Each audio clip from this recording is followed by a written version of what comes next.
Good afternoon, everyone. Welcome to our program today entitled Top 10 Hot Button Insurance Issues Facing Nonprofits. My name is Jeff Tenenbaum, Chair of the Nonprofit Organizations Practice at the Venable Law Firm. And as many of you know, this program is part of the monthly series that we have been doing for many years on a wide variety of nonprofit legal topics. I'm very excited about today's program. I know for some people you may say, how could you get excited about insurance and insurance coverage? But in all the years that I've been practicing nonprofit law, this has always been one of the more interesting areas for me that I've had the luxury of delving into. And I've been very privileged in the last few years to work with a colleague of mine who I'll introduce in a minute, who's on the panel today in this area, who's been absolutely a huge asset for us in this area, as well as with my longtime friend Lou Novick, one of the leading experts in this area in the nonprofit space, who I will also introduce. But I'm really glad that they're both here for this program today. We have a great crowd here for lunch in our Washington, D.C. offices, and we have about a little over 200 people joining us on the webinar for today's program across the country.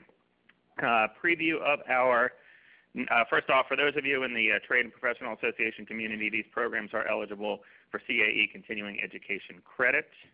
Our upcoming scheduled programs next month, February 2nd, just a few weeks from now, our program is entitled Top 10 Cybersecurity Tips for Nonprofits Managing Your Technical and Legal Risks. I'm very much looking forward to this program as well, and it will be our last program in our current offices. So if you'd like to send our current offices a proper goodbye, please try to join us for lunch at that program or dial in if you aren't able to make it here. And then on March 30th, and sorry for the long delay in between programs, but we need a little time to transition and get our new office up and running, which is right up the street a few blocks. Our program is entitled Dealing with Nonprofit Donors, Risks, Restrictions, and When to Say No Thanks. That should be a terrific program, and we hope you can join us at 600 Mass Ave Northwest for that program. For today's program, in terms of questions, we encourage you to ask questions throughout the program. Those of you in the room, please raise your hand when you have a question and wait for one of the microphones to come to you so that everyone on the webinar can hear your questions. But please ask questions throughout. And those of you on the webcast, pose your questions to me using the webcast software, and I will pose those questions to our speakers.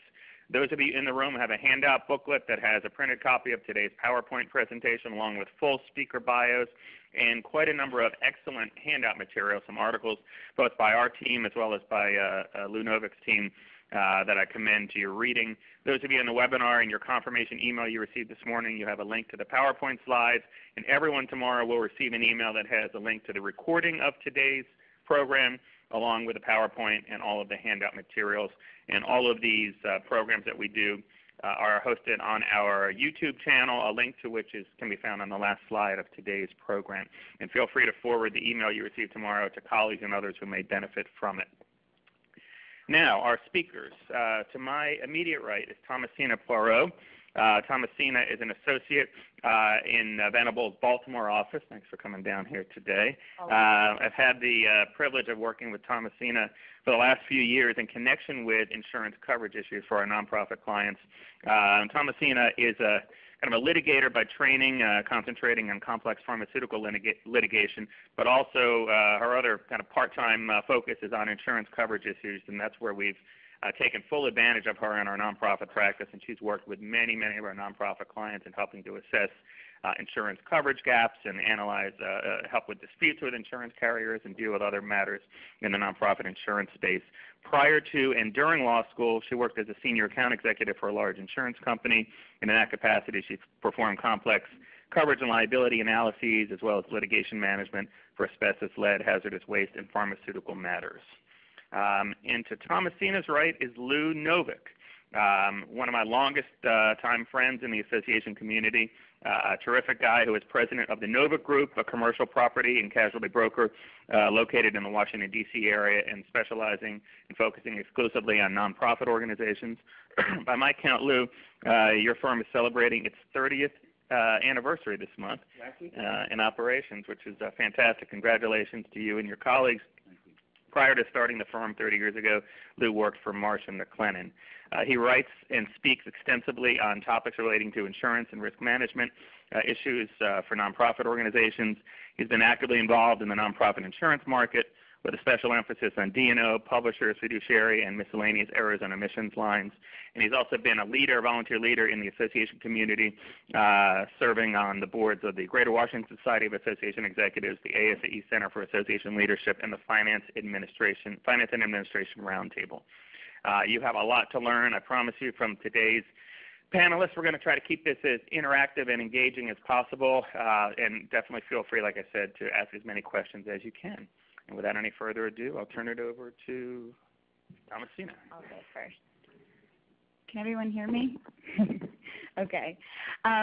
So what do you need to do as an organization to be an effective risk management advocate?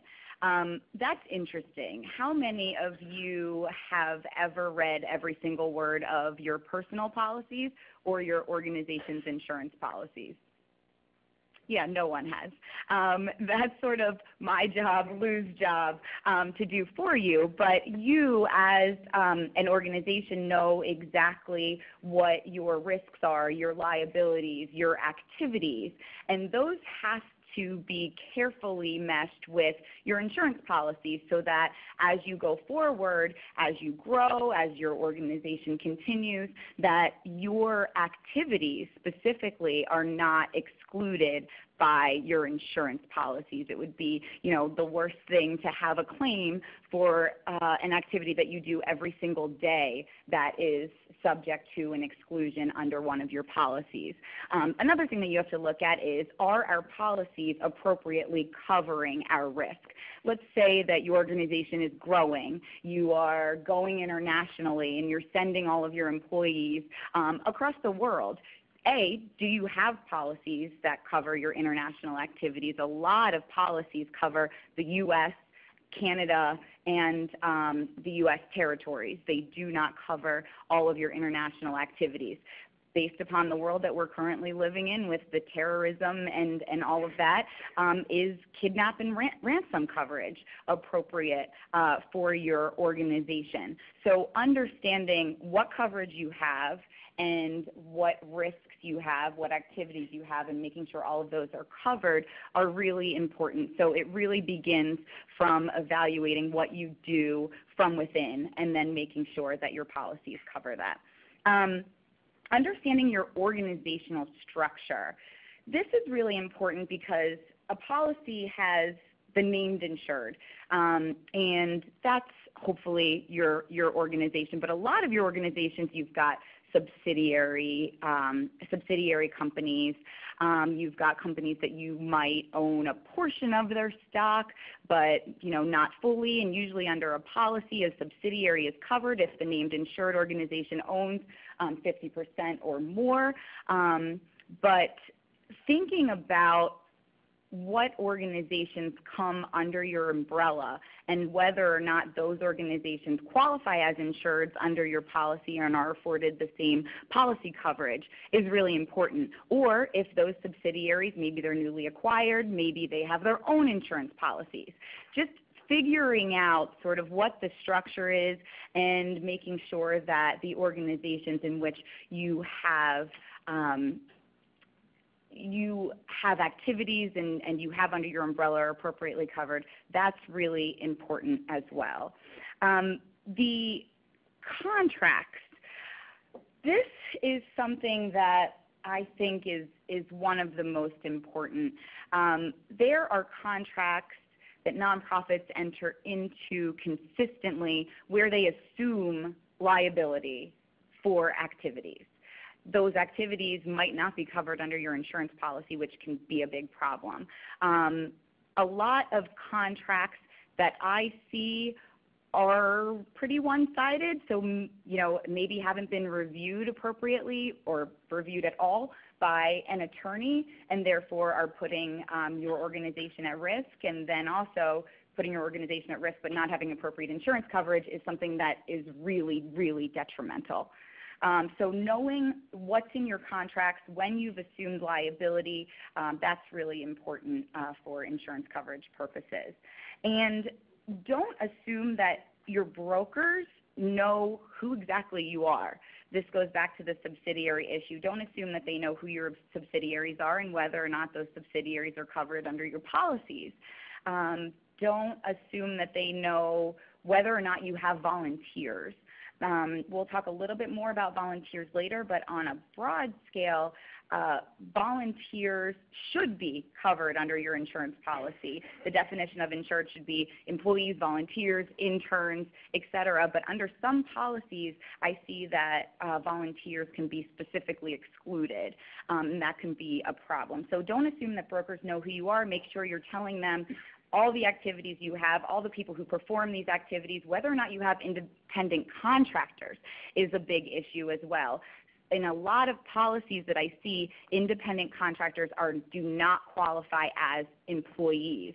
So if your expectation is that those people are covered under your policies, you need to make sure that they actually are included in the definition of employee in your policy, or there's some sort of endorsement covering independent contractors. So, and Thomasina, when we talk about volunteers, as you guys both know, we can be talking about a wide variety of individuals, and a lot of policies that I've experienced will differentiate, say, between volunteer board members and committee members versus other volunteers. And so if your expectation is that some or all of those volunteers who are part of your overall governance structure or just your overall activities, if you're intending for them to be covered, you really have to look closely at the definition of volunteers and push back and perhaps try to negotiate if you can secure coverage, and in some cases you may not be able to. But all volunteers are not equal in terms of insurance coverage. Lou, do you have any other thoughts on that? Lou, for sure your mic is. ready? I'm off to a great start, aren't I? You know, when it comes to volunteers, and I'll come back to this thought a couple times this afternoon, I really don't think it's the responsibility of the people sitting in this room to make the determination whether your volunteers are covered or not. You're going to find that in order to get to that point, you're going to have to get pretty far down into the weeds of your policy. I think you have a right to expect of the agent or brokers that you're working with that, having identified that you have this need, that you could rely on them to execute and make certain that the appropriate coverage is in place, or if it's unavailable or if it's going to cost, that they'll indicate that to you. But I don't burden you with the responsibility of validating that this particular class of volunteer is entitled to coverage or not. One of the things that Thomasina brought up that I think is worth just putting a footnote under is understanding your organization. Just because you can add subsidiary or even related organizations as organizations that are otherwise entitled to your interest in your insurance policy doesn't mean that you should do it. Where you have a subsidiary relationship, if the subsidiary is going to be doing things, if operations of the subsidiary are going to introduce exposures to the parent organization that would place them at risk that they wouldn't otherwise be facing, I'm not sure that adding them as an additional insured under any given policy, general liability, D&O, E&O, is in the best interest of both organizations. So you should give some thought to, well, there may be a cost incentive, because clearly it'll be easier and less expensive to add an organization as an additional named insured. Maybe there are other risk management considerations that outweigh that cost savings. Yeah, or to say it another way, if there's some, say, $3 million total limit of liability, if you're adding additional insurer, say an affiliate or subsidiary that has a high-profile and perhaps legally risky certification or accreditation program, or some other program that is more likely to generate litigation and thus potential cut into your insurance coverage limits, you may not want to, if you have a relatively modest overall limit of liability, want to add it into the same policy. You may want a separate policy, even if it's more expensive. So you have to factor all of those things in. It's not automatic that you just want to dump as much into your primary policies as possible. Absolutely. And another consideration here is also the independence of the subsidiary organization. In order to qualify as a subsidiary under most policies, well, all policies will have criteria for what a subsidiary, the definition of a subsidiary is, and One that's fairly common is that the parent organization control 50% or more of the governance. They can appoint 50% or more of the board. That's certainly going to be accomplished if it's an interlocking board. The board members here are automatically board members in the subordinate organization. But one thing to be mindful of is even if you can combine, even if you meet the underwriting standards of combinability, one thing you have to think about is whether the interests of the organizations coalesce enough that you're both in this same policy together. If there is an independent board, if there is any thought that their interests and the parent interests don't align on just about every issue, that's another reason to give some thought to whether you want them sharing limits under the same policy, because you're also going to be sharing the same attorney in the event of a claim. Yeah, that's a great point. And another area where this comes up is particularly with respect to national nonprofit organizations, be they trade and professional associations or other nonprofits that have state or local chapters. We have seen some of our clients who have their chapters under the same policy and same limit of liability as a national association. But I think the better practice is typically if you're going to have some sort of a policy that your chapters or affiliates or whatever you call them can buy into to try to take advantage of the economies of scale, what is typically better practice is to negotiate a separate policy that the chapters or regions or sections can all participate in or buy into, but having that be a separate policy from the national organization's policy. And that's particularly important if the national organization is not governing those chapters and doesn't really know exactly what the activities of those chapters are. Yeah, of course, by definition, I'm talking about chapter, section, regions that are separate legal entities, whether they're incorporated or not, separate legal entities. If they're all part of your same legal entity, then they have to be part of your policy, and that's a discussion for another day. In fact, we did one of our programs on that about a year ago. If you want to listen to it online, but no, it's a critical consideration. And Lou's point about sharing the same insurance carrier appointed counsel is another critical consideration to take into account. We did have a question from the webinar about, and it's not really a question. I think it's just a good point to note. Thomasini, you were talking about how typically independent contractors to a nonprofit organization are not going to be covered under most policies. Of course, that begs the question, is that person or that company, is it properly classified as an independent contractor, or is it truly an employee? And that's another program that we've done in the past and a discussion for a whole nother day. But it's an important consideration to keep in mind, and that may be one of the factors if you're determining whether to try to classify someone as an employee or independent contractor. Obviously, you have to meet certain standards to do so. But the insurance coverage that may be available for the employee status that's not available for the contractor status may be something to take into account. And that also goes back to contracts. What do your contracts with your independent contractors say? Yeah. And then the last point I wanted to make on contracts is that, as many of you know, and we review hundreds, if not thousands, of contracts a year for our nonprofit clients, there often are mutual insurance obligations or one-sided mutual where your nonprofit that's entering into a contract is agreeing to maintain a certain amount of insurance coverage to guard against risks that may arise from that activity that is covered under that contract. You always want to pay close attention to that and make sure that your obligations match up to what you're actually securing in your own coverage. I'm not here to correct my host, but I can assure you that will not be his last comment on the issue of contracts today. We'll talk about that. It'll be pretty important. All right, back to you, Thomas. Another thing that I would recommend in order to be an effective risk management advocate is just looking at your claim history. What have you been sued for in the past? What have your competitors been sued for? If you look and your competitors are being sued around the country for the same activity that your organization does, you should have appropriate coverage for those activities. And if you haven't been sued yet, guess what? You're next. Plaintiffs' attorneys, they will sue anyone and everything that they can if insurance coverage is available. So if your competitors are being sued, then take a look at yourselves. Take a look at your insurance policies right then and make sure that if that claim comes against your organization, that will be covered by your insurance policy. The only thing I would add to that, it's not just your competitors. And in the nonprofit world, sometimes there are no real competitors. Sometimes there are. But what you also have to look at, I was just talking with a client yesterday who's facing some significant litigation now in connection with suits that were filed against the members of the association, certain product liability related suits.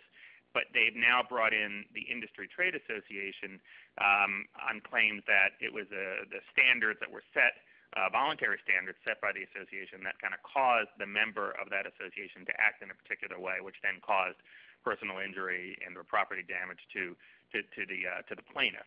And so while those suits are often difficult to prevail on as a plaintiff, and most associations are successful in defeating those sorts of suits for conspiracy and other claims like that and negligence, it is not uncommon for the association to be sued, and you want to make sure, for sure, that you have coverage. And we're going to get into some of this later, but these are some of the sorts of claims that may generally be excluded. For instance, personal injury and property damage claims are generally going to be excluded from most D&O policies. And so if you're seeing this kind of stuff going on in your industry and you see, wait a second, our D&O policy doesn't even cover these sorts of claims, only economic damage, not personal injury and property damage, then boom, you may need to think about maybe securing some sort of separate E&O policy, and Lou, you can talk about this later, that would cover those sorts of claims. And so look at what is going on in the industry or profession or market or arena that you represent as an organization, because those claims can easily make their way to your nonprofit. I think of the asbestos litigation, and yes, that is still going on to this day. They at first started suing, the manufacturers, and then it went down. They went bankrupt, and then it went down to the next level, and then it got down to the mom and pop shops who were selling brake pads. And so just think about that. I mean, if something is going on in your industry that you do, you really should be covered, because you will eventually be next, even if you are a tangential player in the possible liability there. Again, if anybody has any questions, feel free to raise your hand. I'm going to come back to the issue of how to be an advocate, risk management advocate for your organization. But before I do that, I want to introduce a concept that some of you may be familiar with, and I refer to it as the corporate orientation toward risk. What's really very helpful for a broker to understand is what your organization's expectations are of the portfolio of coverages that you put together. And the way that you get that is to have some understanding of your tolerance or your aversion toward risk. And it's easier in the talking about it in a setting like this than it is actually in implementing and executing within your organization. But I do think it's important that you have an awareness of what your organizational tolerance for risk is. Not yours, not your CEO's, not your chair, not your past chair, not the incoming chair. This should be a cultural expression of your aversion or tolerance toward risk. And if you look at the slide, you'll see that there's a continuum. And on one end is risk tolerance to the point of let's roll the dice. And on the other end is a bulletproof vest. You don't want to allow any risk to be introduced. And, of course, no one's going to be at either end of the continuum. Everybody's going to find a selection somewhere, left or right of center.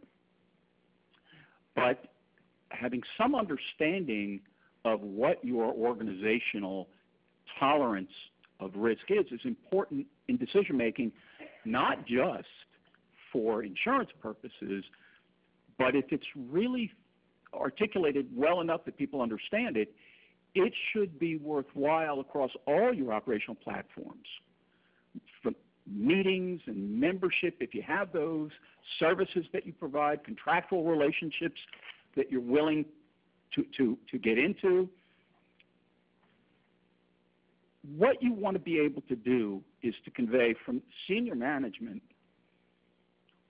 what the values are of the organization and to what extent you're willing to retain risk that may not be insured on your balance sheet, because that's where it's going to come from, And does that influence your judgments about what insurance to buy or what joint ventures to enter into? It should be available for all that kind of decision making. Lou, it's an excellent point. A couple of kind of corollary points to make.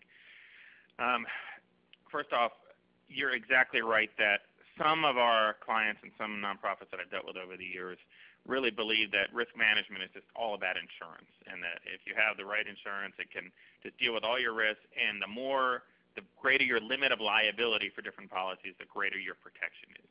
Of course, as you guys know even much better than I do, that is often far from the case. You could have a $100 million limit of liability, but if you have coverage gaps where certain key claims are not covered by the policies, you have nothing. Plus, effective risk management is never just about insurance, like you said. It's enterprise-wide. You've heard that term, enterprise risk management. It's about trying to reduce your risk in so many different ways. Insurance, I always view as kind of the last safety net for mitigating risk. But you will incur so much more cost and disruption and other things far before you ever get to insurance if you're not managing your risk across the organization. And then, like you said, Lou, it's a balancing act because you don't necessarily, sometimes you can't insure for every risk. Sometimes you don't want to because it's just not cost effective. It may be cost effective to put the money, and it's not a plug for lawyers, but sometimes it is more cost effective to put the money in some kind of a legal audit that's going to help you put in place policies and practices and procedures to mitigate your risk that it would be far more expensive to try to insure against. For instance, breach of contract. Most breaches of contract are not insurable by any insurance coverage. And so there are some sorts of risks that you can't even deal with through insurance. So I think your point is excellent, Lou, that risk management involves insurance, but it's only one piece of the puzzle, and the total limit of liability is only one piece of the puzzle as well. Yeah. I think you need to wait for a microphone to come to you. Or a question from the audience? Yes, a question from the audience. Yeah, I just have a question. How available is there data to help us benchmark our coverage within a certain industry? So if I wanted to get an idea within my peer groups at what level of insurance that they're putting in place, is that data available? It's something that we get from our board that they really want to understand. Are we benchmarking ourselves? Where do we fall within our peer group on coverage?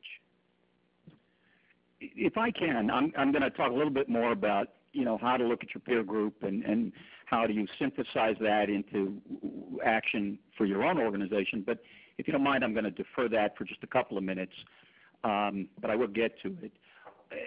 To go back to the comment that Jeff made, and I say this as somebody who puts bread on my table by selling insurance. We do some consulting, but we're a broker. The insurance, and be very clear about this, is the least of your risk management. It may be the most evident one. It may be the part that you're most familiar with. It may even be the sum total of what you think about when you think about risk management. But there's risk management and insurance, and there's non-insurance risk management. That really is the most important part of your planning. And risk management is everything from locks on the front door to background checks to fire extinguishers to you name it. Security. Security. We'll get there. You're not just well served. It's essential that you look beyond just the insurance premiums that you pay, and that you begin thinking more in terms of cost of risk and not just cost of insurance, because those are very different concepts. Let me go back to this issue of corporate orientation toward risk for just a second. Most people, most organizations, or people who are speaking on behalf of their organization are going to self-select, a little bit to right of center. We're averse to risk, or we're very averse to risk, or I can't imagine walking into my boardroom and telling them I'm going to have coverage for a claim, something like that. And until you start talking about premium expense. And then they find out that they're not so risk averse because that's when the reality hits that it costs you more money to be further along that continuum. That's fine. That's fine. It's important as a stage one part of your thinking that you at least identify culturally where you want to be. And if you can identify that and articulate that to a broker, they can then at least validate for you whether the portfolio you have in place meets that standard or not. And then you make decisions about how to make changes to the portfolio. But it's essential that you start with some understanding of tolerance toward risk. And I want to make a distinction between what most people would say when they decide that they're not going to buy insurance for a particular peril that they face. And they'll say, well, we self-insure when it comes to this or that or the other. And to be clear and to be precise, organizations who make the claim that they self-insure for a particular peril, unless they've taken the time, unless your nonprofit has taken the time to contemplate, give real careful consideration to what it is that you're now taking on as risk, and the frequency of that claim and the severity of that claim and the impact on revenue of that, unless you've done all that, you're not really self-insuring. Self-insuring contemplates all of that thought, and a funding technique is put into place. What you're doing really is just retaining risk on your balance sheet and saying, I accept this as an operational expense, not self-insuring, and that's an important distinction. One corollary point to that, on the non-insurance kind of risk management side, while your organization may think you're on the right or left of the continuum, you're more conservative, you're more risk tolerant. Unfortunately, what I've encountered in probably the majority of the organizations that we've worked with over the years, at least in some point in time, is that they may think they're on one side of the continuum or the other, but they really don't know. Mm-hmm. We discover this the most when we come in and start serving as new general counsel or outside general counsel to an organization, and we realize, wow, there's a lot of risks that the organization didn't even know they had. The CEO has been representing to the board for years. We're really buttoned up from a risk management perspective. We have all our ducks in a row, and they really have no idea in what bad shape they are. And this takes hold in so many different areas, and there's legal issues, there's financial, there's technology, there's so many different areas of risk.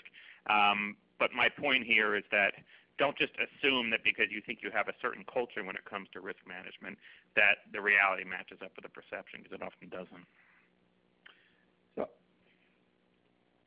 So now I come back to this whole notion of, how do you be an effective risk manager for your organization? Because you are the de facto risk manager in most cases. And I think it's worth making the observation, sharing the observation with you that for most of you, you wouldn't have general counsel who didn't have a legal background. And you wouldn't have an accountant without an accounting background. And you wouldn't have other professional disciplines within your organization that didn't have some training and experience. And yet, many not-for-profit organizations don't give that same consideration to the person that they put in charge of risk management. Very often it's a default responsibility to somebody with an F&A title or a controller title or otherwise accounting title. But often in our experience, the people that we work with, you all, don't have the risk management chops that may be appropriate for the responsibility and the scope of exposure that your organization faces. And so I've taken the view over the years that in spite of that, you can be a very effective risk management advocate for your organization, but there's some guidelines that I think you should keep in mind. One of them is stay out of the fine print. If you're going to set the bar for yourself that you understand your insurance, you're probably setting yourself up for failure in most cases. I mean, I've been doing this for many years, and I still don't get it all. If you're going to do it, once a quarter on Wednesday afternoons, you're just not going to get there. And so I want to relieve you of what I think is that burden to know this much or this much. For those of you who are listening in, I just made a gesture with my hand about how high the level of knowledge is. I don't think you have to have a real great knowledge around insurance or even risk management in order to perform effectively on behalf of your organization. I do think you need to be able to articulate to the broker, this is what our corporate culture is. This is where we want to be. You may find that financial considerations change that, but as a starting point, you need to be able to say, this is how we self-select. The next thing, and this gets back to what Thomasina was saying about, don't assume that the broker knows. Tell me what I can't see. I can look at your website. I can look at your financials, 990, and audits, and bylaws, and service agreements. I can look at all that stuff. I can figure out when I say I mean I'm speaking collectively for all the brokers. I can figure out what I need to know from what is available to me. What I'll never figure out is what I can't see. And what your job is, if you're going to be this effective risk management advocate, is to be able to tell me what I don't see. I think your example was, well, we're going worldwide. We're going to be opening offices here, or we're going to be introducing a new product, or we're going to enter into a joint venture. One of our clients a couple years ago, well, more than a few years ago, was going to, this was a health advocacy organization, was going to enter into an agreement with a prescription manufacturer, a pharmaceutical company, and pharmaceutical company would benefit from the endorsement of our client. And I knew general counsel pretty well, and I said, look, I'm just the risk manager. I don't get a vote in all of this, but do they really want to put their name out in front of the world with this company, given the fact that there were some serious nasty effects that this drug had on youth? And to make a long story short, there was the conversation with counsel and I sparked some internal debate all the way up to their chief medical officer, and the decision was made that they wouldn't go forward with that joint venture. I think that was a wise decision for them. I think it was a wise decision from the public relations perspective. I think it was a wise decision from the perspective of the interests of the population that they insure, the youngsters. But that's the kind of thing that is an example of what you need to convey to the agent or broker if you want us to be able to give you feedback about the risk management implications. And it's not always that clear cut that there's a real legal risk. For instance, many nonprofit organizations engage in commercial co-ventures and endorsements and affinity programs and other things where you are kind of lending your name and support or encouraging your supporters or your members to purchase a particular product or service. And something goes wrong, whether it's a drug, whether it's something else that causes some injury or harm to the end users of those products. It's not uncommon for that nonprofit it's not providing the product or service, it's not manufacturing, it's not selling it, but it is kind of endorsing or aligning itself with it. And there are claims for negligent endorsement and negligent referral and misleading representations and things like that can give rise to liability for the nonprofit. And so, it's important to make sure in your contracts and in your marketing materials and everything else that you're doing things to portray the relationship in the appropriate way. It's also important to do your due diligence and things like that in advance and on an ongoing basis. But like Lou said, it's also important to notify your insurance broker of these activities, which may not be readily apparent from your website or elsewhere, so that they can assess those sorts of risks and make sure you have both the proper coverage that covers for those types of claims and sufficient insurance if those claims are particularly risky. I think in a perfect world, and we just had this happen not too long ago, but Jeff does audits for his nonprofit and association clients, and those audits encompass everything under the sun, looking at all of the legal liabilities of activities, the insurance profile, and the adequacy of all of the insurance policies is addressed. And I take on generally that role, and I did a memorandum to the client basically saying, I've looked at all of your activities, I've looked at your contractual obligations, and these are the things that I'm identifying that potentially would not be covered under your insurance policies, and you should speak with your broker further about all of these. That client took it to the board. They did an evaluation of what their risk tolerance was. It ended up sitting on Lou's desk, and then Lou went forward and addressed all of the concerns that the organization's board has about their risk tolerance with respect to whether or not some of those activities were covered. So that would be in a perfect world, right, Lou? Yeah, perfect world. And that's a good segue into my final point about the role that you play. I can only speak for myself and my organization about what our expectation of you is. And I told you that my expectation is that you're not scholarly with respect to insurance. But I want to be clear.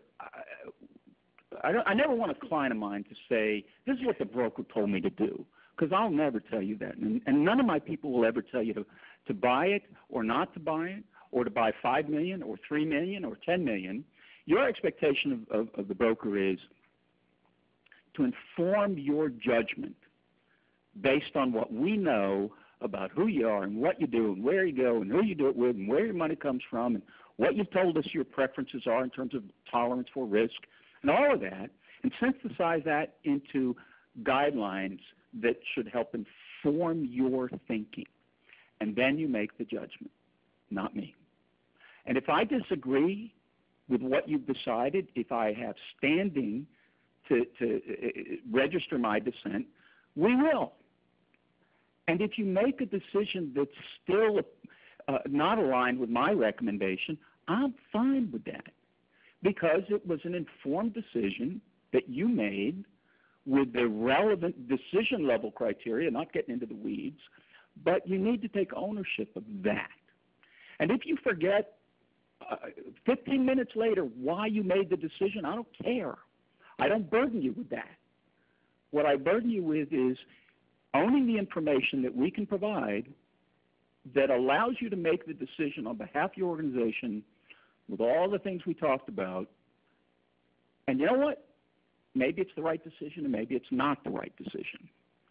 But if you ever have a situation where you have an unpaid claim and now you've got to go stand in front of your board and say, this is what happened, folks, what you won't have to concern yourself with is not having made a decision based on objective criteria, and if not full information, a pretty comprehensive understanding of what those decision criteria were. That's your job, is to make that call. Lou, it's a great example of what I kind of view as most of you folks in the room and on the phone are in the nonprofit management field. Most of you work in-house at nonprofit organizations. Most of you are not lawyers.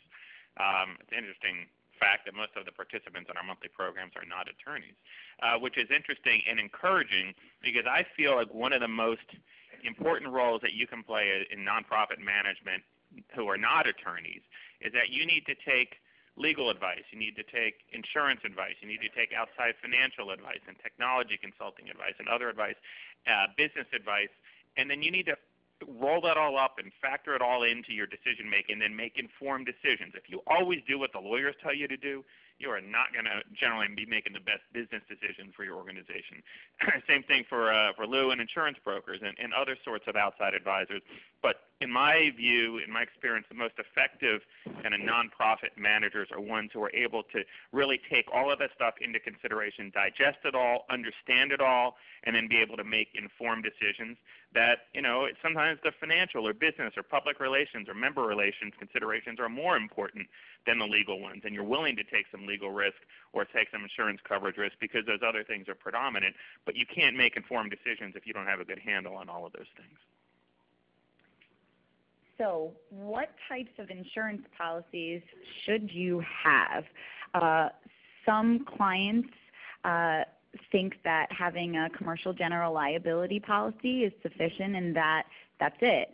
Unfortunately, those policies, they don't cover errors and omissions. They don't cover directors and officers. So generally, those policies are not sufficient. Your organization will likely need more policies, and you've got a legal requirement. And for workers' comp, automobile liability, there's a statutory requirement that you retain those sorts of insurance. Right. To ask me the question, what insurance policies do we need to have is like asking me what kind of fruits and vegetables you should have in your diet. You should have a little bit more protein and you should have a little bit more legumes or whatever. It's going to be different for everybody. What this slide does is it identifies what are those elements of a portfolio that are legally required. And you can see there's not a lot of them. There's not a lot of insurance that you buy that's required by law. then you'll see a couple there that are almost without exception going to be requirements under contracts that you sign. And, as a class of risk, nonprofit organizations sign an extraordinary number of contracts, and we'll talk about that more in a couple minutes. But general liability, anytime there's going to be a lease or a license of premise, you're going to need a GL policy because you're going to need to name them as additionally insured. Chances are if you have property, if it's mortgage property or lease property, there'll be mortgagee or lessor interests that you're going to have to satisfy, so there's the contractual requirement. But the rest that you see on this list, and there's more, that's not an exhaustive list by any means, the rest of what you see, there's no requirement for under law that I'm aware of. And there are a few occasions where there are some occasions where there is a requirement for this coverage under contract, but for the most part, they're discretionary. You don't have to buy directors and officers liability. It may not be a good job, it may not be a good thing for your longevity at your job, but you don't buy directors and officers liability, but there's no requirement. And what I wouldn't want you to do is to think that the order of policy types that you see here is in any particular order of importance, because while I'm sure your board would say that D&O is the most important one on the page, from my perspective, knowing what I know about loss experience and expected loss and severity and frequency, that's not the most important one. There's others that are clearly going to be more frequent types of loss events and more likely to result in severity exposure to the organization. Luke, can I ask you to interrupt? And yeah. I don't know if you were planning on discussing this at all. Not some of the more straightforward ones like workers' comp and automobile liability and pollution, but for some of the other ones like D&O, E&O, commercial general liability, maybe the umbrella, can you just speak to, for a couple minutes, to differentiate the primary hallmarks of those policies and how they differ in kind of the key types of claims that each one covers and doesn't cover? Because I know in my experience, there's a lot of confusion out there in the nonprofit world about, well, what are these different sorts of policies? And I think it's helpful just to have a good baseline. We don't want to get too much in the weeds on this, of course, sure. Just from a high level. Well, let me first mention that there's a couple of pages in your material, the handout materials. One of them is a 1.5-page document. The title of it is Commercial General Liability, and it's frankly the Cliff Notes version to what a commercial general liability policy is. Think of liability, let me step back for a second. Think of liability insurance in the same way you think about the shoes in your closet. You've got sneakers, and you've got loafers, and you've got wingtips, and you have high heels, and you have whatever you have. And you wouldn't wear your sneakers to a formal, and you wouldn't wear your high heels to the beach. And so they serve a different purpose in your wardrobe. Well, that's the same thing with liability insurance. You've got general liability, you've got E&O, you've got D&O, you've got fiduciary, you've got cyber, you've got all kinds of liability insurance. And there is some overlap, just like there's overlap among your shoes. You just can't weed out the overlap of coverage. It's beneficial in some cases. But they do serve a different purpose. They cover what's known as a different range of perils. And perils is just a cause of loss. So if we're talking about a general liability policy, which is really the foundation policy in everybody's portfolio, what we're referring to is coverage predominantly for the use and occupancy of a premise. You're here. Whether here is your office or whether here is the soup kitchen or the shelter or the convention center, wherever it is you occupy and use space, your general liability policy follows you there. Doesn't mean it covers you for everything you do when you get there, but your general liability policy is for the most part, for these people, not site-specific. There's a headquarters address, there's a location address, maybe there's many addresses, but if you go on the road, and if I do something here that causes bodily injury or property damage to the building or to people here, my general liability policy will cover it if the act itself falls within the scope of coverage. And some people, of course, refer to it as slip and fall coverage. Slip and fall coverage. And just to be clear, we're talking, the primary claims covered are bodily injury and property damage, Correct. not other types of claims. And There even taking a step back further, do you want to distinguish liability policies versus other types of policies? I know it seems you've been doing this for 30-plus years, but a lot of people still need a grounding in the basics. Well, and that's helpful. I appreciate that because, I can look past, I can't assume that you know something that you may not. So if anything I said is not clear, feel free to ask, and I'll try to make it more clear. There's basically, well, in the context of Jeff's comment, let's talk about two different types of coverage. There's first-party insurance, and then there's third-party coverage. First-party is a property insurance policy. It's called a number of different things depending upon the type of coverage, but it derives the name from the relationship of the parties involved in the insurance, with you, the insured organization, being the first party, and the insurance company being the second party. You're the two parties to the contract. And third-party coverage is what you would think of as liability, whether it's D&O liability or general liability or any other kind, automobile liability. And that involves individuals who are not a party to the contract, but have suffered harm or damage of some kind. Could be bodily injury, could be property damage, could be money damages, but that's the distinction, first party, third party. First party carrier owes an obligation to you, so if there's a leak, it doesn't matter whether it's Venable's responsibility for the leak, the property damage, carrier owes a first party obligation to pay that claim, property loss.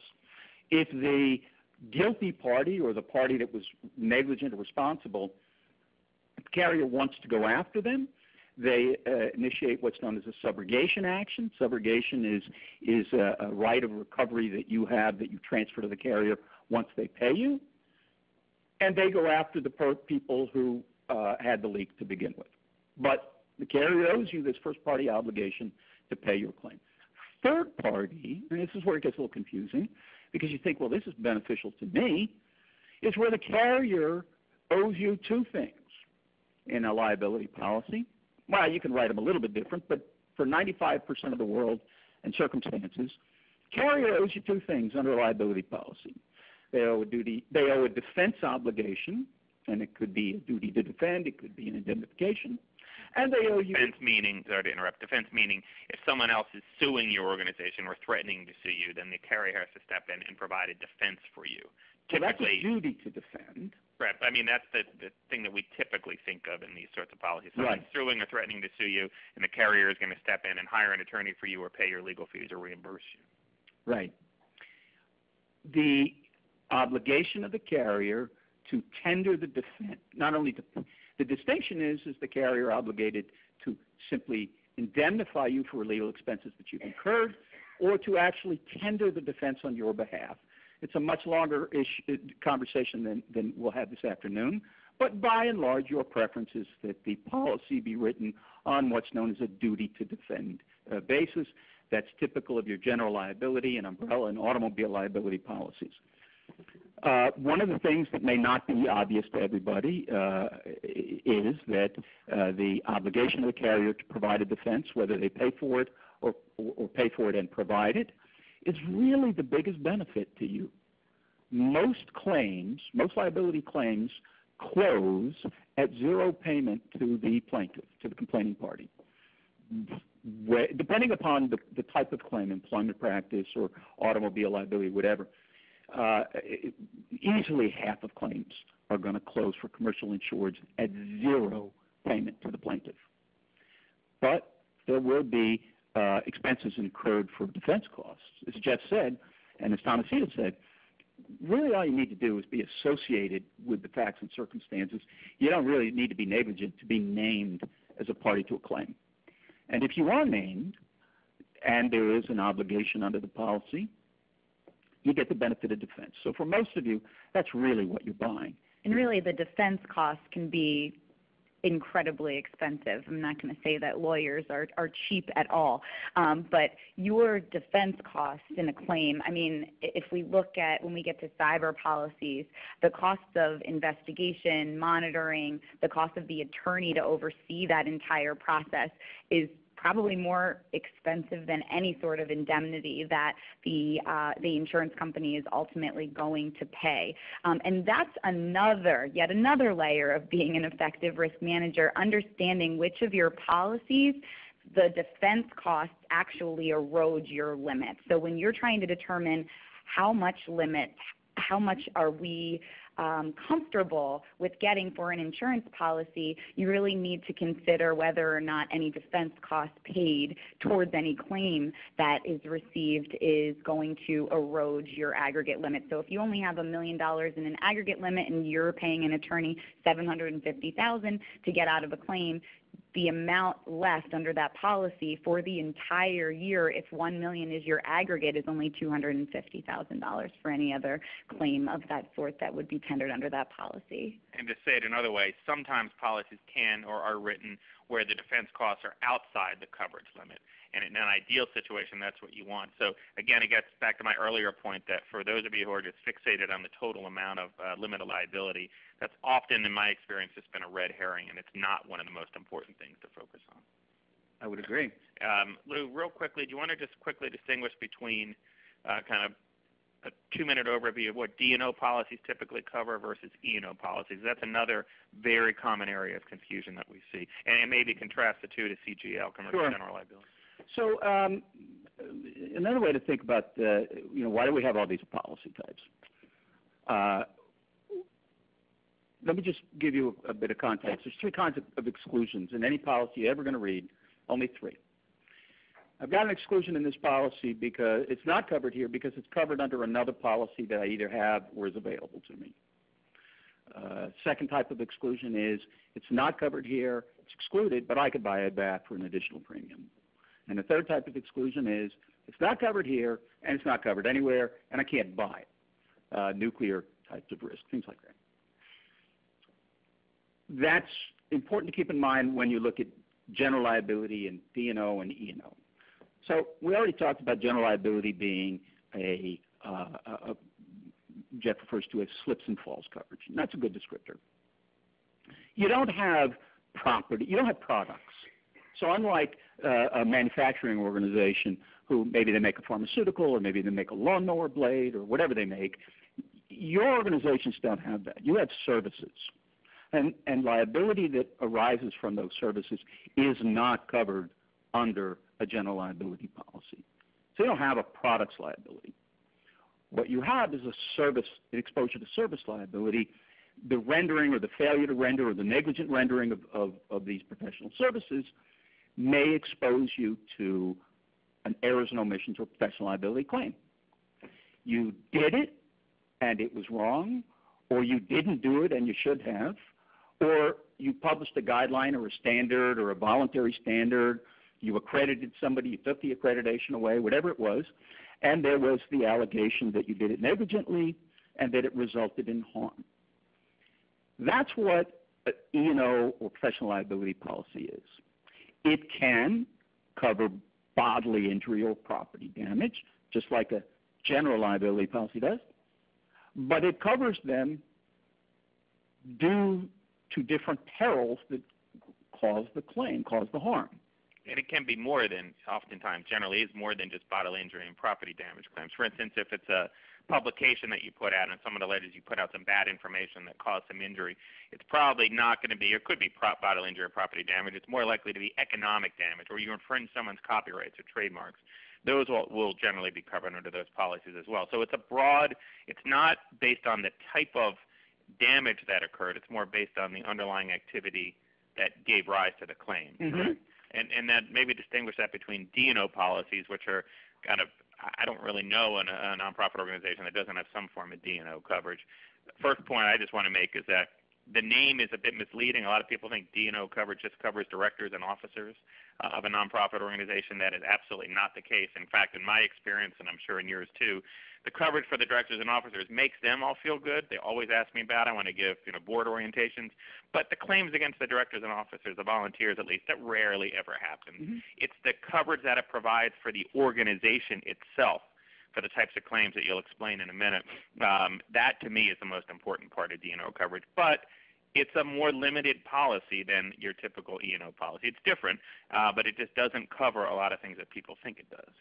Yeah, I think, again, if you poll your board members and you say, well, what do you think is the most important coverage we have?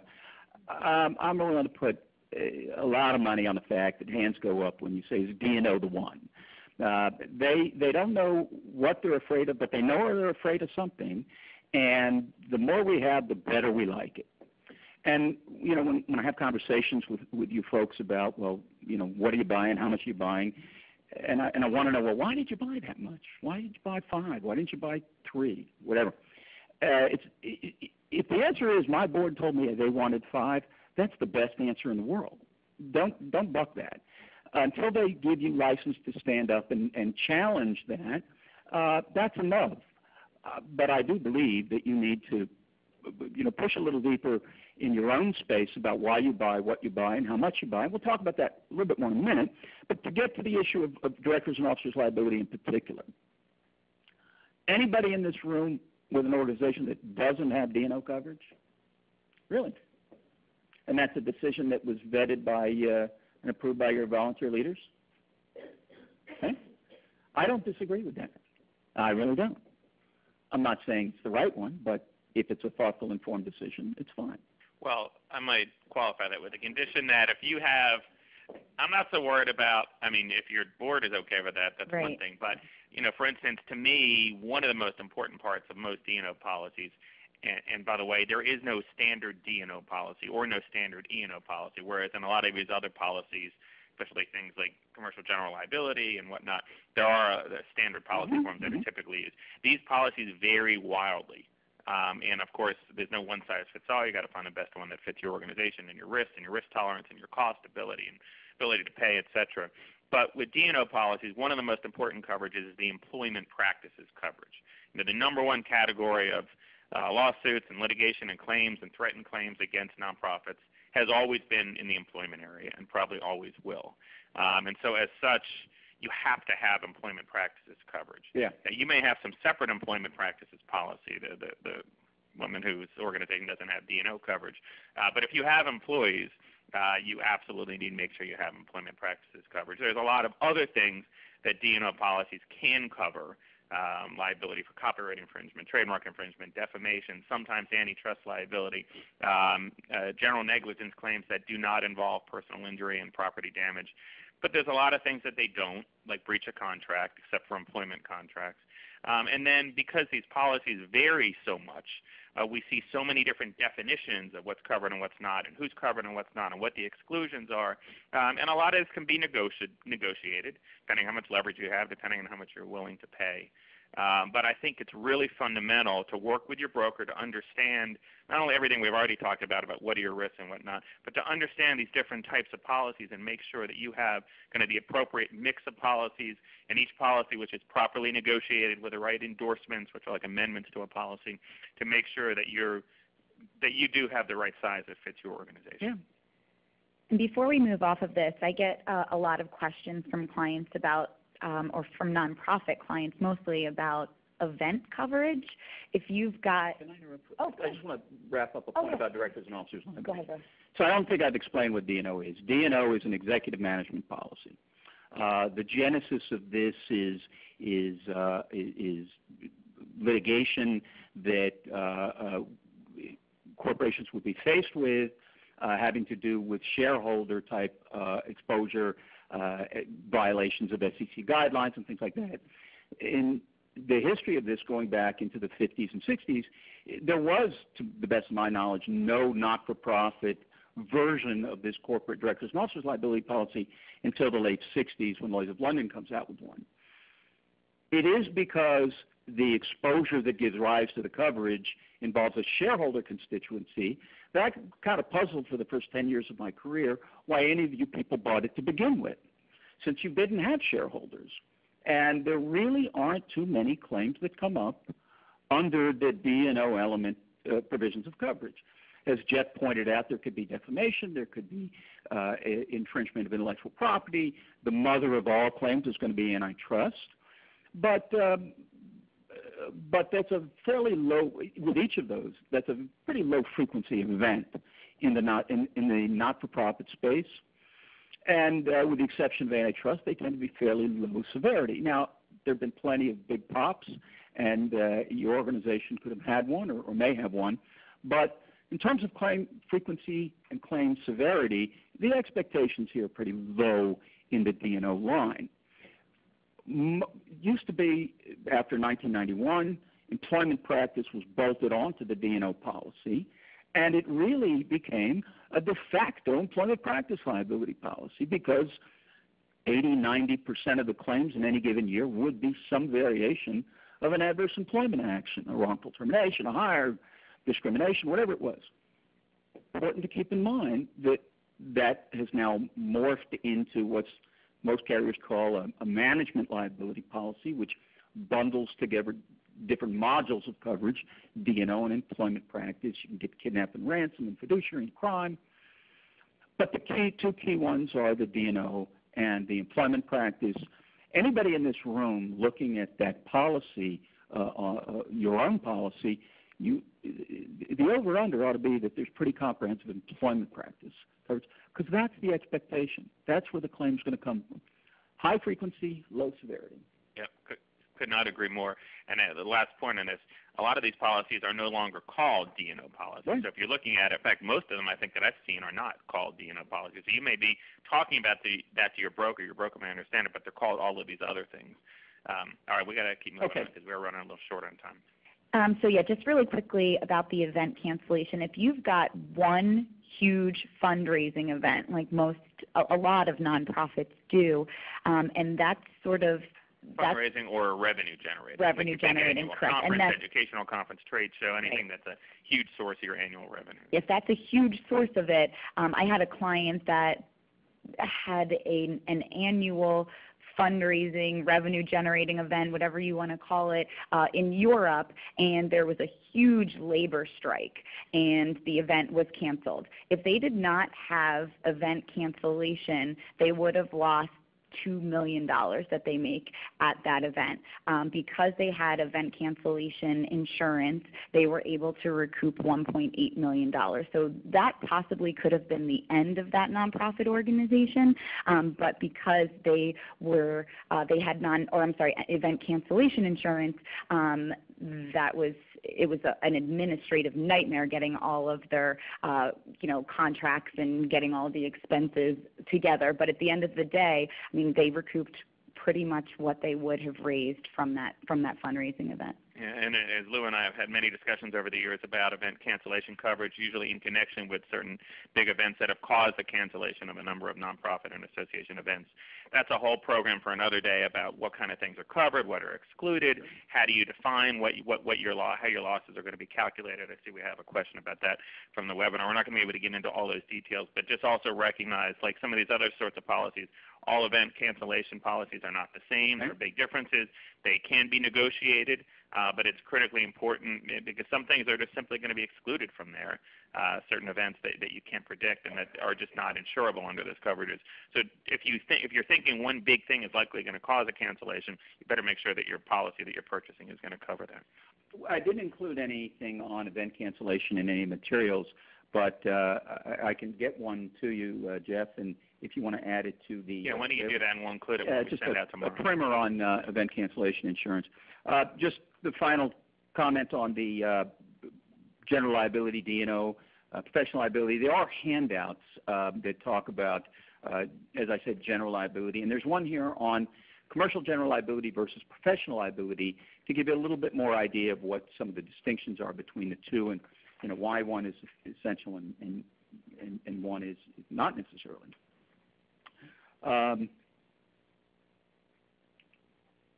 So if there's one thing that I think is the important takeaway from this, it's to answer the question for you all, how much insurance is enough? How do you know? And this sort of goes to your question about, how do I make use of the resource out there?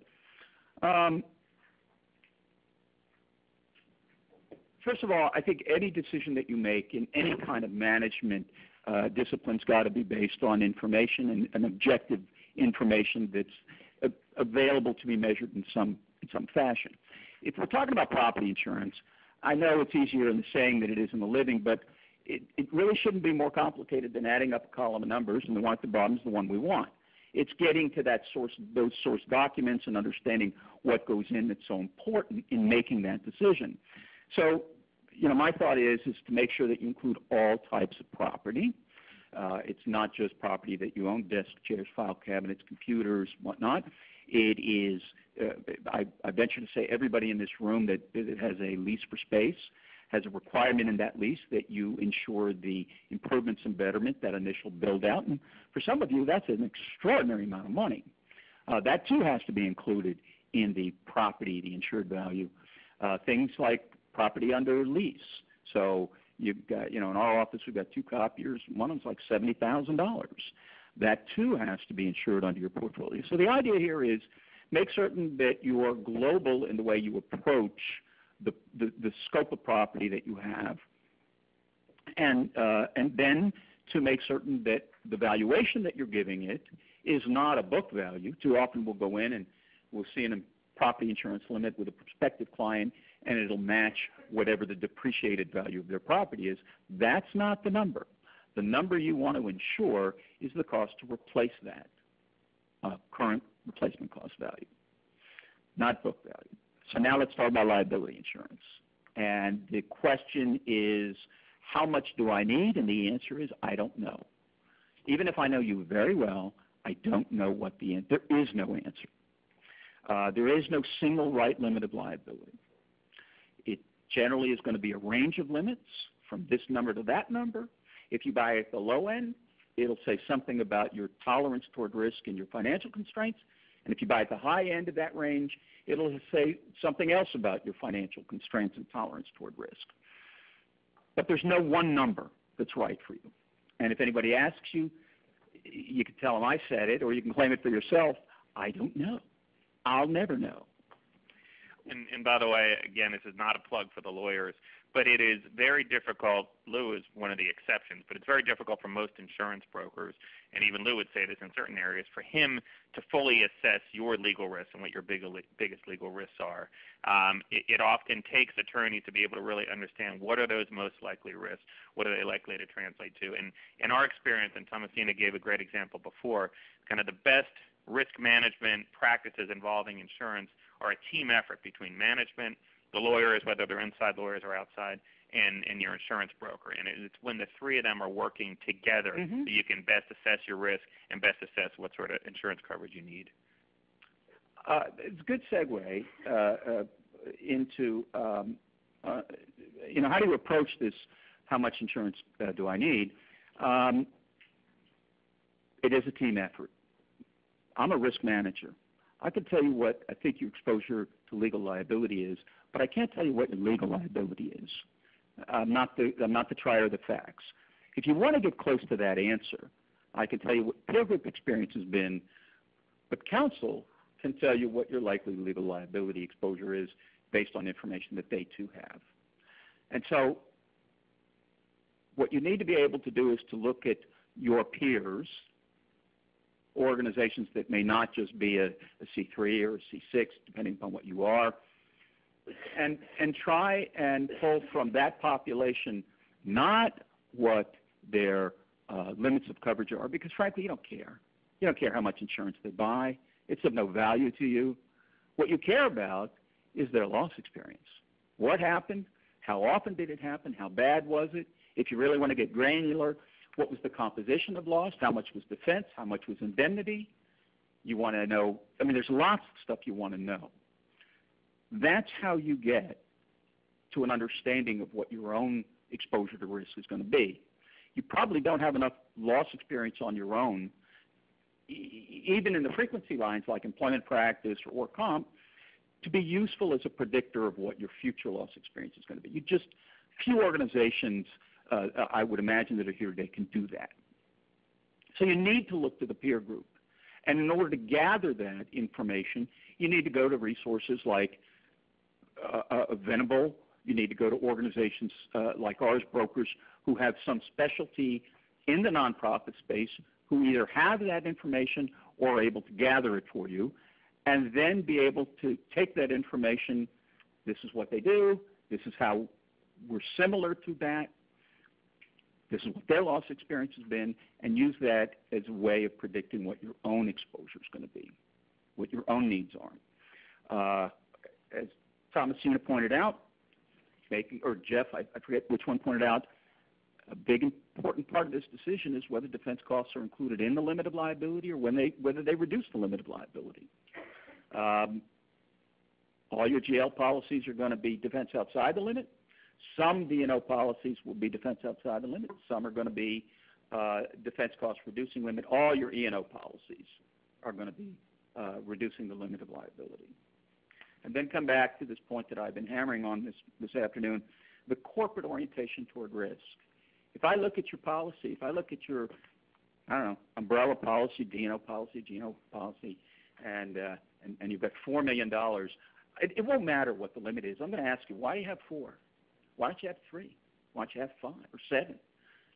You need to have some kind of objective criteria that says, this is why I bought it. I may not be right, but there was a metric that I used that I can consistently apply that made me think X or Y value was the appropriate safeguard for us. Moving on.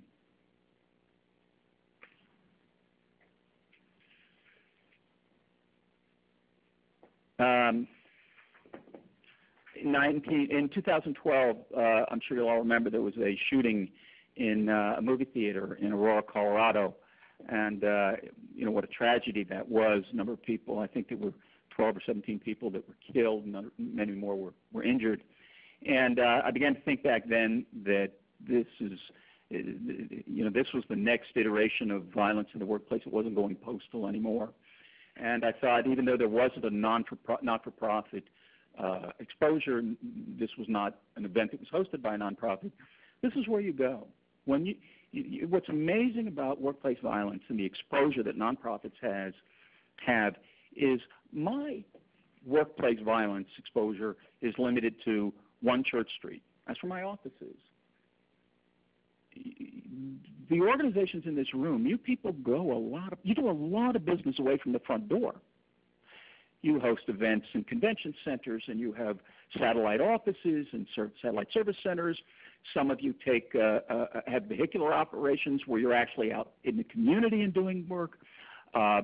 Everywhere you go is your workplace. And so how do you begin to plan around your exposure to workplace violence when everywhere, the airport, the convention center, all of that is an exposure to violence for you? I'm going to turn that over to the lawyers to talk about some of the planning that you need to do and some of the exposure to liability, because you do have exposure to liability. How you address that exposure to liability is the real nuts and bolts of risk management.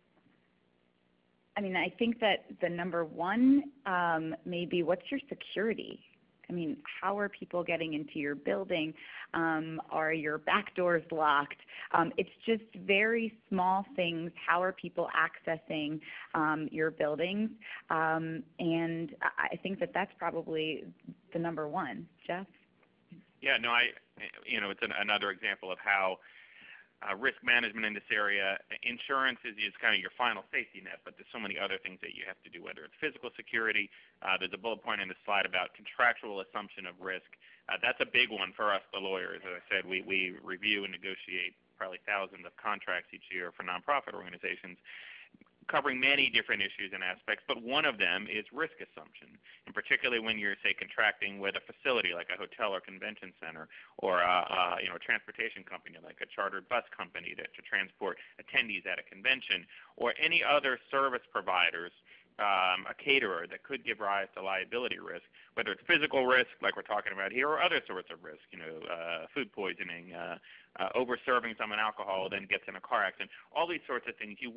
Yes, you should be trying to insure against these risks, but you also want to shift the risk onto the other party to the greatest extent possible. You cannot always do so 100%. A lot of it's going to depend on your leverage, on the circumstance, on the situations.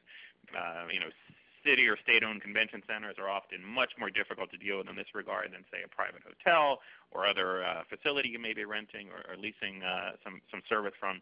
But regardless, you always want to do as much as you can to try to shift that liability risk to someone else, especially when it's something under their control. And we were just negotiating, I think it was a convention center contract this week, where the convention center was trying to get our client, a trade or professional association, to try to assume risk for anything that any of our attendees did at the meeting, things that we have really no control over, not just our staff and our officers and directors, but any of our attendees. Of course, we push back on that. We're not going to assume the risk for that. At the same time, when it's the convention center staff or the contractors that they bring in or the workers that they bring in to help on the trade show floor, if it's something that they are responsible for, then we certainly want to make sure that those risks are pushed back and that they're covering, assuming those risks. And then don't forget about your HR policies pertaining to terminated employees and how you escort them out of the building, how you are protecting from their reentry to the building. Disgruntled employees are a big risk.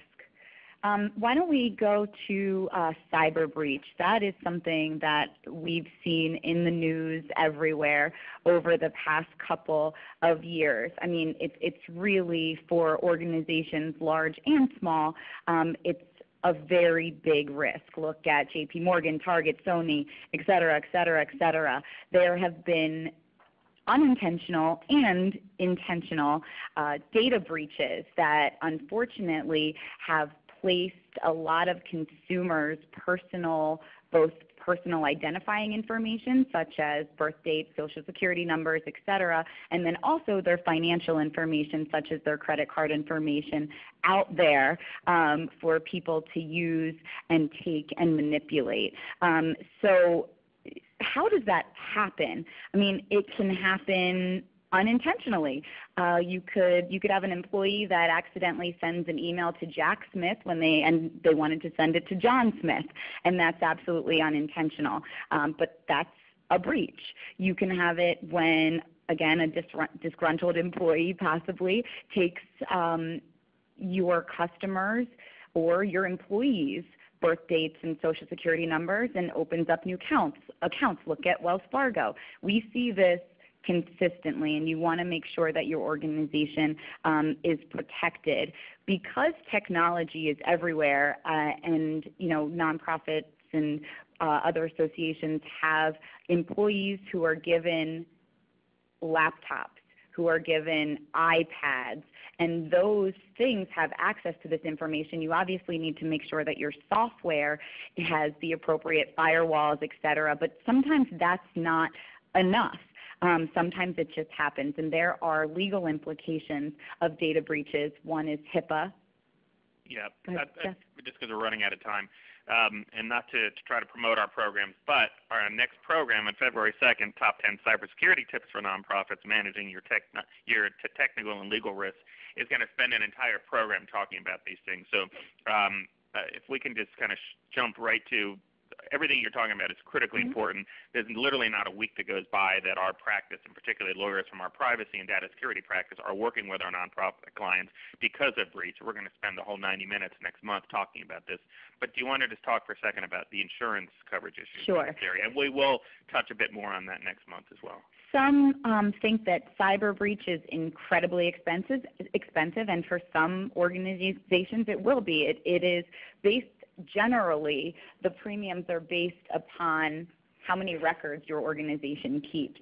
I was speaking with Lou before this program started, and it's about $3 per record that you keep generally to get cyber insurance, but it's absolutely worth looking into, because to the extent that your organization does have a data breach, I mean, you've got to get an attorney to oversee the crisis management and to possibly defend the claims. There are states that mandate that you implement credit monitoring, fraud protection for affected customers.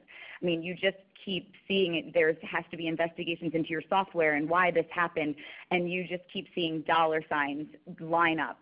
Just Yeah, it's expensive, and it could ruin your organization. So it's expensive to deal with a breach, and yes, our role as outside counsel has gotten more and more expensive and required because so many states have very specific reporting and other efforts that have to be made in order to help clean up and deal with and fix the issues that arose from that breach that are mandatory, and these are constantly changing. And so you want to be sure that you have sufficient cyber coverage to cover that cost. But we have heard the same complaint from many people that it's very, very expensive. But again, it's balancing all these risks.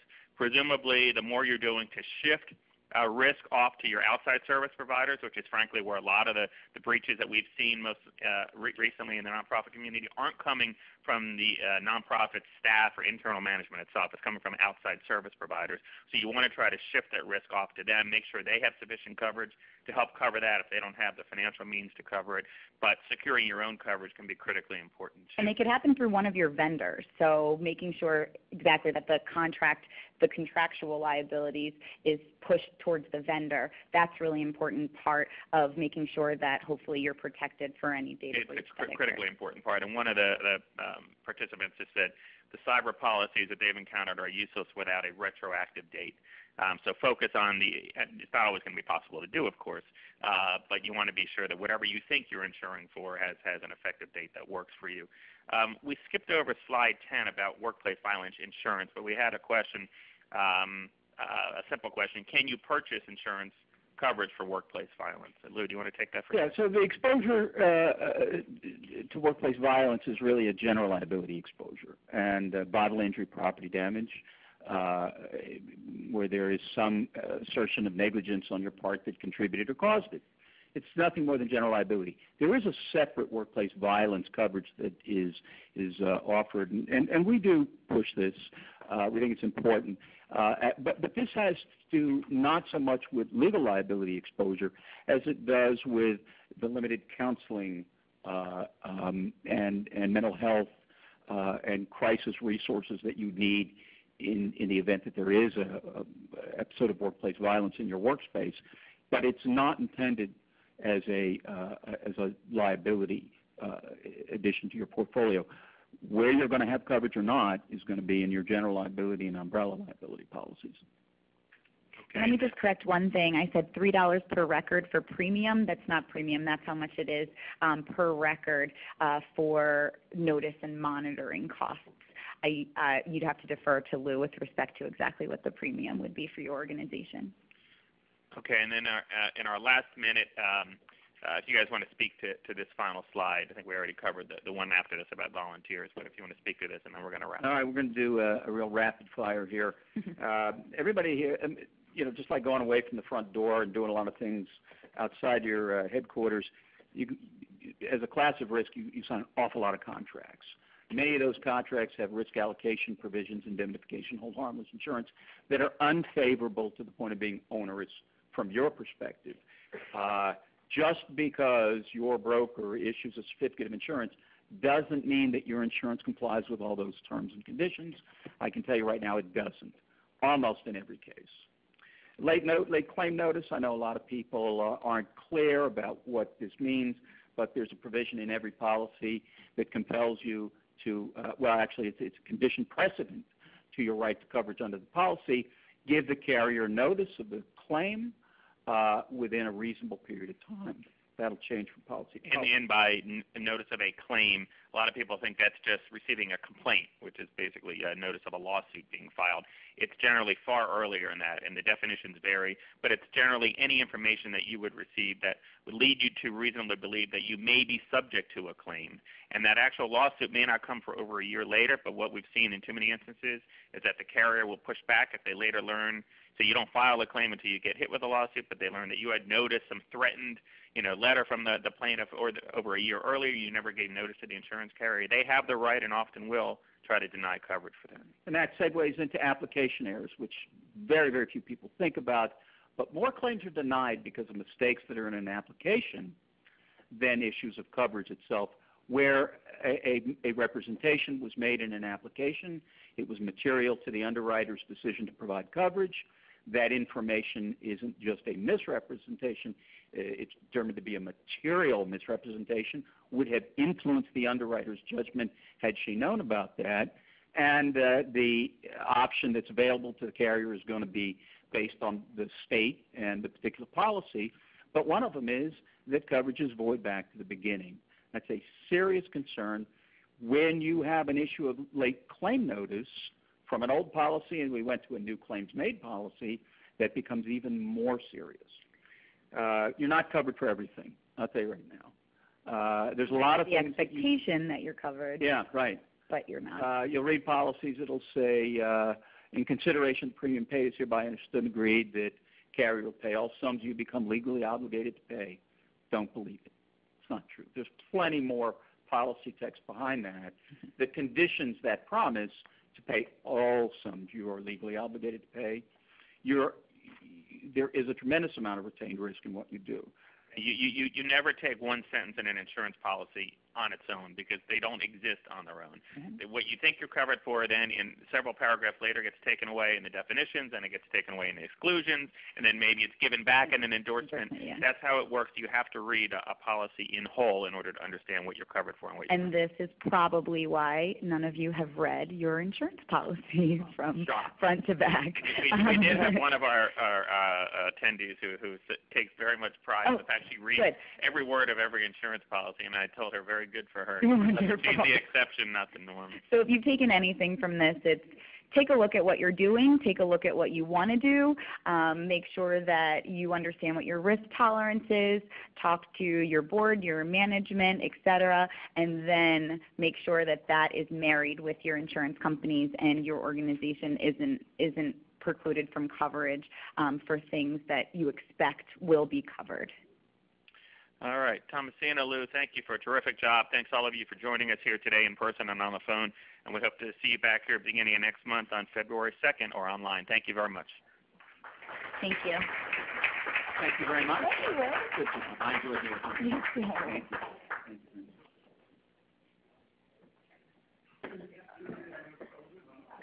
I need to introduce